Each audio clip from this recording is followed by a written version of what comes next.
There are places you visit, and then there are places that stay with you long after you leave. For me, this place is Alaska. Let me tell you a story or two. I've been to a lot of places in my life, but Alaska is different. It's just not a destination, it's a feeling.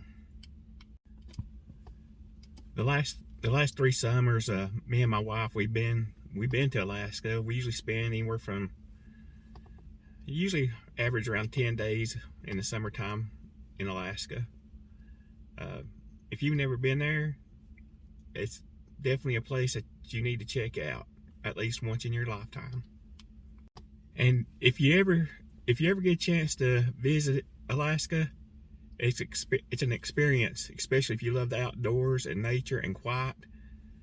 It's an experience that will never leave you. The first thing that gets you about Alaska is the beauty. And I don't mean the postcard beauty, I mean the kind of that makes you stop talking. The mountains feel endless, the water feels untouched, and everything feels bigger and quieter, and it's a more realistic place. In Alaska, you're not watching wildlife, you're stepping into the wildlife's world. When you're there, you're going to see animals living free, not behind fences, not staged, and it reminds you that nature doesn't belong to us. We're just the visitors there. There's just something about Alaska that resets your mind. The noise fades, the stress fades. When you're surrounded by all that space, you realize how small your worries really are. It actually humbles you in the best way possible. Alaska just sticks with me because it reminds me of what matters: moments, family, and being present. It's a place that makes you slow down and really take life in. That's why I love Alaska. If you've been there, you know exactly what I mean, and if you haven't, put it on your bucket list. My wife and I, we've been up there, like I said, the last 3 summers, and like I was saying, we usually spend an average of 10 days up there.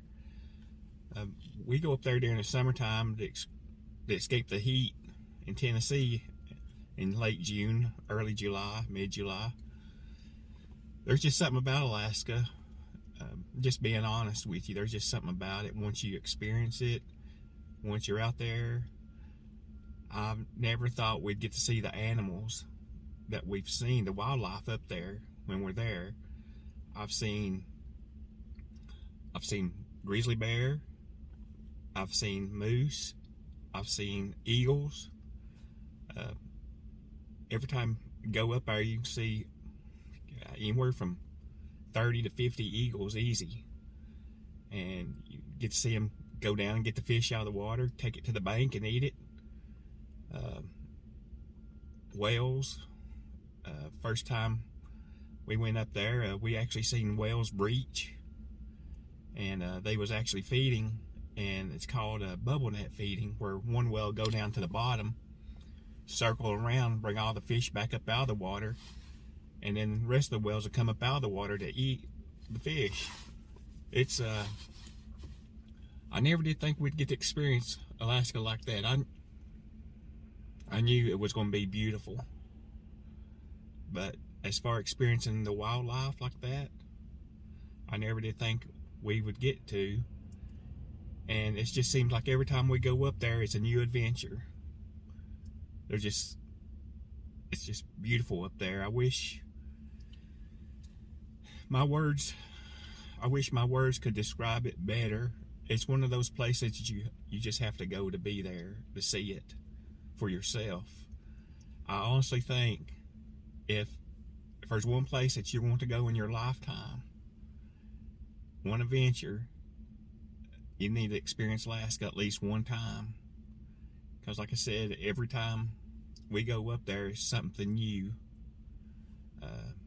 It's just the excitement of being there. The air is a lot cleaner.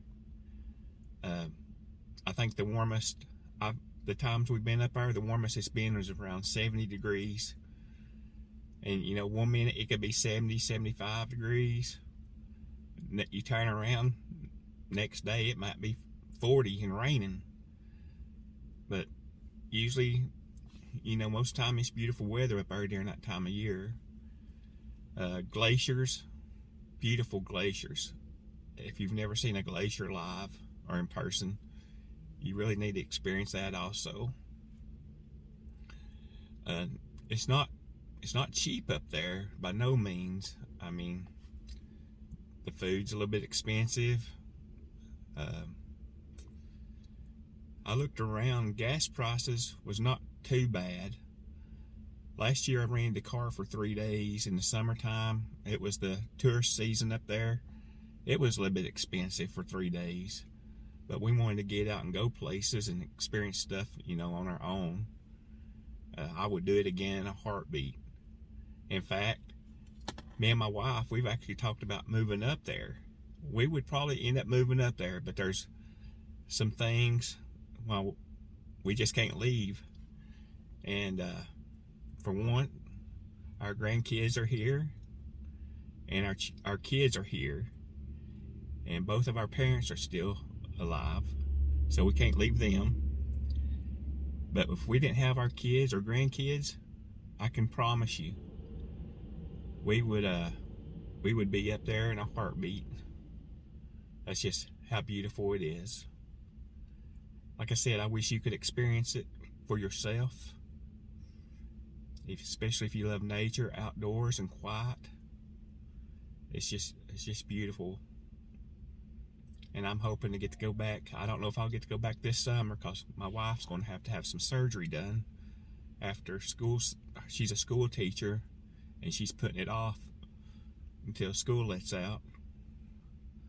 But I love it up there. All my wife would have to do is say, hey, let's go to Alaska. I'll tell her, I say, get the plane tickets. Let's go. That's all it would take. I just wanted to share my Alaska experiences with you. And let me know in the comments if you've ever been to Alaska, or is it still on your bucket list. And if you like these kind of stories, hit the like button and subscribe. And this is Life Lived, Stories Told. And now go out and live your story and live your life and enjoy life, because we're only here one time. And I'll catch you on the next one.